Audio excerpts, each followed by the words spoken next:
Hello friends, welcome to the session on data structures. In this session, we'll be discussing about the data structure called as trees. In this session, we will see what is the concept of tree, what are the different types of tree, and in detail, we will discuss binary tree. We will see the different types of binary tree and also how the binary tree is represented in memory and how to write algorithm and corresponding C program for the traversing of the binary tree. Friends, as you know that you are viewing this session on my YouTube channel, and do not forget to subscribe to the channel to see many more videos on the various topics of the subjects of electronics and computer science. So let us start the session with the question what we mean by tree. In real life, one can easily observe that we need to deal with the hierarchical data. Say, for example, when we consider any organization, then you will find that there are many people working in the organization, and there is some hierarchy maintained in the post of these people. So one can have a chief executive officer or chief officer at the top, then we can have directors, then we can have managers, and then we can have many more workers working under the managers. So such hierarchical data can be easily handled by using a data structure called as a tree. So tree is a non-linear data structure. Earlier data structures that we have discussed, such as arrays, linked list, stack, queue, all these data structures are the linear data structures. But tree is a non-linear data structure. And this data structure is being mainly used for representing the data which contain the hierarchical relationship between its elements. Records or table of contents can also be represented in the form of trees. So whenever we have certain records with us or whenever we have a table of content, then it can be easily represented in the form of a tree data structure. So what is a tree? We can say that a tree is a collection of zero or more nodes.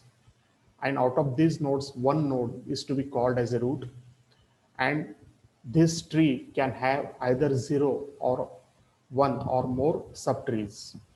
So as shown in this diagram, one can say that this is the root of the tree, and this root can have the child such as B and C. The B further can have the child such as D, E, and F.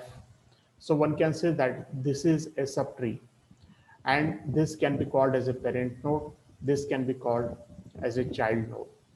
And you will find that when we do not have any child for the node, then that node can be called as a leaf. And you will find that all the nodes are interconnected with each other by the edges. So nodes are connected to each other by the edges. And the new node, and whenever we have a node with a child, then that is to be called as a parent node. And whenever we do not have a node with any child, then that can be called as a leaf node.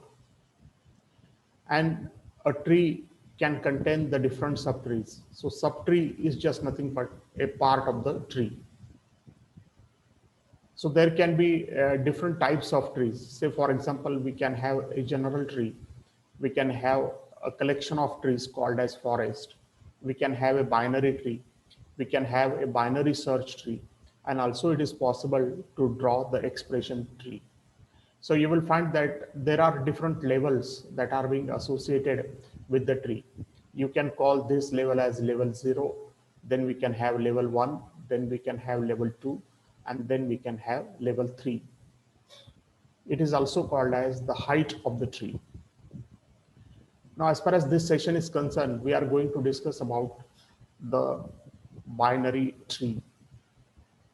So binary tree you can define as a collection of nodes, but here the condition is that each node will have at the most two children.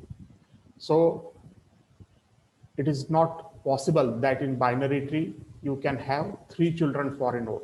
So as shown in this diagram, suppose this is the root and it has two nodes or two childs. Then this node 2 again have the two childs. So whenever the node has either a one child or two child, then in that case, you can say that it is a binary tree. So the childrens are being named in the binary tree as the left child and right child. So 5 can be the left child of 2 and 6 can be the right child of 2. So binary tree, whenever we need to represent, we can say that it will consist of three parts. So the first part will be the data value, and then it will have a pointer to the left child, and then the pointer to the right child. So as shown in this diagram, so this is the root, which will have a pointer to the left child and pointer to the right child. Again, this data value will be 2, and again it will have the pointer to the left child and pointer to the right child. So binary tree, if it is having n nodes, then it is confirmed that it will have n minus 1 edges. So for example, this is a binary tree which will consist of 1, 2, 3, 4, and 5 nodes. And therefore, it will have 4 edges, 1, 2, 3, and 4. Every node has one parent and two nodes are connected by the single path. So whenever you consider any node in the binary tree, then it will have one parent. Say for example, the parent of 5 is 2 or the parent of 6 is 2. And also you will find that the two nodes are connected only by a single path. So whenever we think of the connection between 5 and 2, then there is only one path. The connection between 6 and 2 will have only one path. So if the height is k, then the number of nodes in the binary tree can be given as 2 raised to k plus 1 minus 1 for k is greater than or equal to 0. So if you consider the height of this binary tree as 0, 1, and 2, then the number of nodes will be 2 raised to 3 minus 1.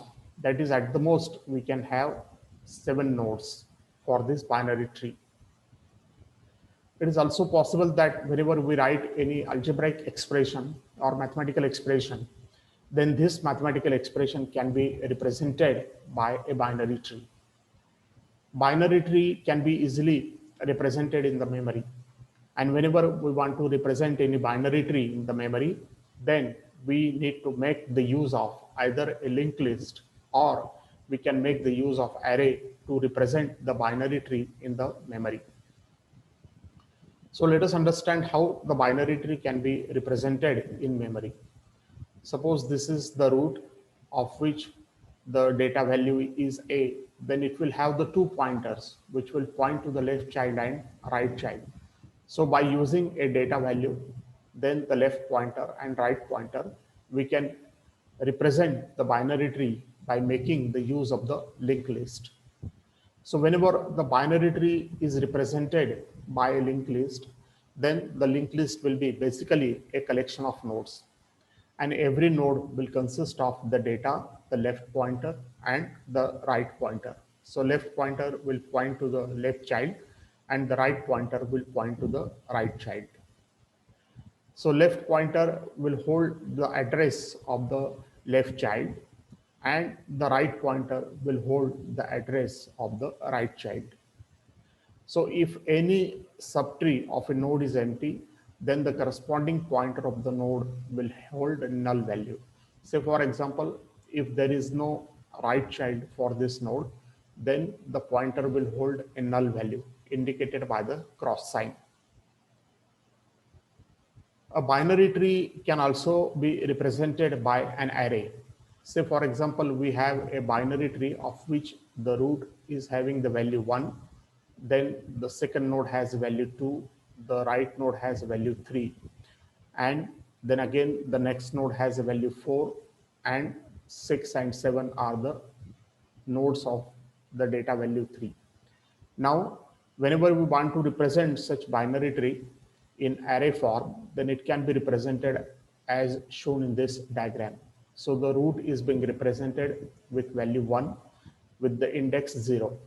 Then 2 is being represented with index 1. Then 3 is being represented with index 2. Then 4 is being represented with index 3. Now, since there is no right child for this first node, and therefore there will be vacancy over here. And then the 6 and 7 are represented with the index 5 and 6. So root has to be stored at the index value 0, and then in the subsequent locations, the left and right child values are stored. If we have been given a height k, then the size of the array that will be required is 2 raised to k plus 1 minus 1.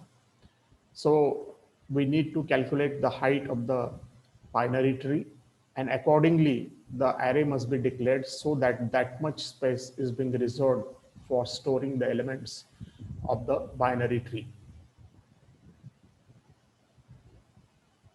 Now let us go for discussion of the different types of the binary tree.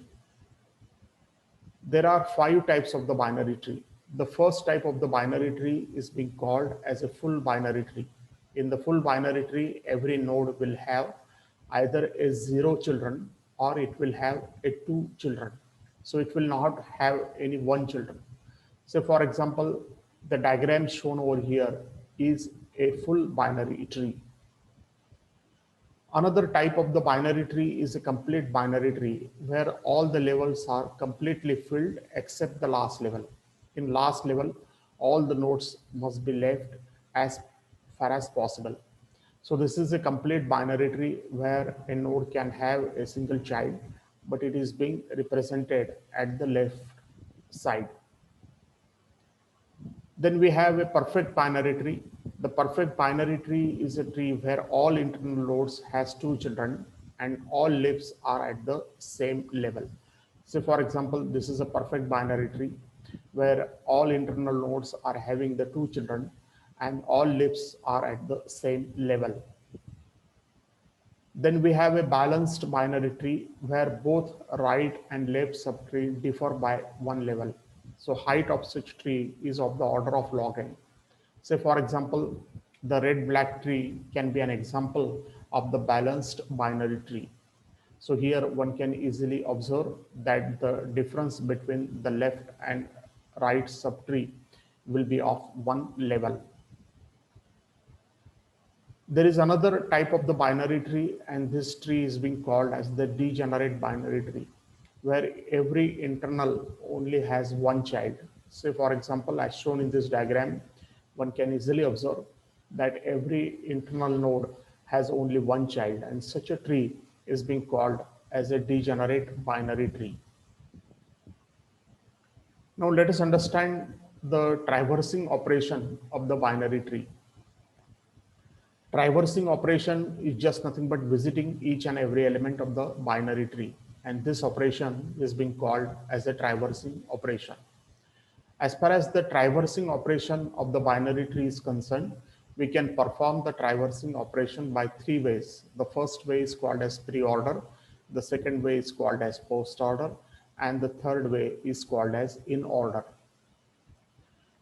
Say for example, in pre-order, the sequence of visiting the elements is node, then the left subtree, and then the right subtree. So initially we will process the root R, and then we will traverse the left subtree of R in the pre-order.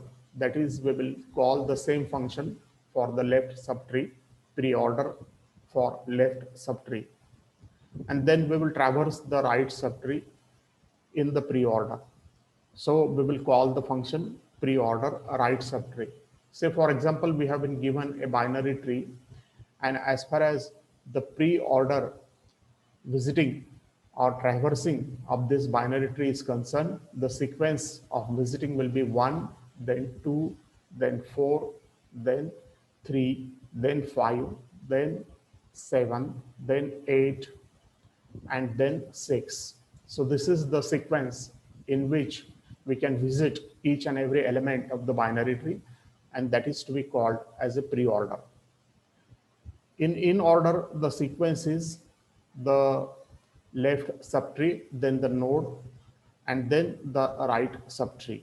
So we will traverse the left subtree in order, then we will process the root R, and then we will traverse the right subtree in order.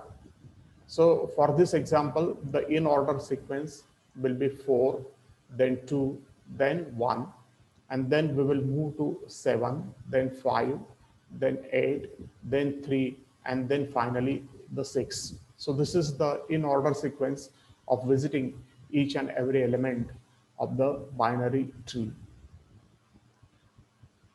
Another way to perform the traversing operation is being called as the post order. In the post order, the sequence is left subtree, then the right subtree, and then the node or root. That is, we will traverse the left subtree in post order, then we will traverse the right subtree in post order, and then we will process the root R. And therefore, for this diagram, the post order sequence will be 4, then 2, then 7, then 8, then 5, then 6, then 3, and then finally 1. So one can easily observe that in all these three methods, uh, they are being defined by using the recursive functions, because in the algorithm we call the same function again, and this method is being called as a recursion method. And also, whenever we think of implementing this algorithm, then we need to make the use of the stack. So let us write down a simple C program for traversing operation. Suppose we have been given a tree as shown in this diagram, and now we can make a traversing operation. That is, we can visit each and every element of the tree. So in order, we will be visiting the sequence such as 4, 2, 5, 1, 3. The pre-order sequence will be 1, 2, 4, 5, 3. And then the post-order sequence will be 4, 5, 2, 3, and 1. So this is a C program. So initially we will include the required header files. Then we will have a structure declaration for the binary tree, because the binary tree will contain the data, the pointer to the left child and pointer to the right child. Then we will make the use of a function that will allocate the new node and will give the data, and initially we will assign left and right pointer with null value. Then we can make the use of the function called as the print post order, where we will traverse the binary tree in the post order sequence. So initially we will check if node is equal to null. Otherwise, we will call the print first order for the left subtree, then for the right subtree, and then we will deal with the node or root. And then we can write the function for the print in order. In the print in order, we will visit each and every element of the tree in order form. So initially we will check if it is equal to null. Then we will visit the left subtree, then the root, and then the right subtree. So one can easily observe that here we are making the use of recursive functions. And then we will write a function for the pre-order. In the pre-order, our sequence of visit will be the node or root first, then the left subtree, and then the right subtree. So in the main function or in the driver function program, we will write first of all the root left is equal to new node. We will assign first of all the root is equal to new node, then with its data value 1, then left child of the root will be 2, and the right child of the root will be value 3. And then we will assign the left with 4 value and the right with a value 5. and then we will perform the traversing operation. Pre-order traversing will be performed by using a function print pre-order. The in-order traversing will be performed by using the function print in order, and the post-order traversing will be performed by using the print post-order function. So when you type and execute this program by using any online C compiler, then you will get the pre-order traversal as 12453, in-order traversal as 42513, and the post-order traversal as 45231. So thank you, friends. Hopefully you have understood what is the binary tree and how to perform the traversing operation on the binary tree. Thank you all for the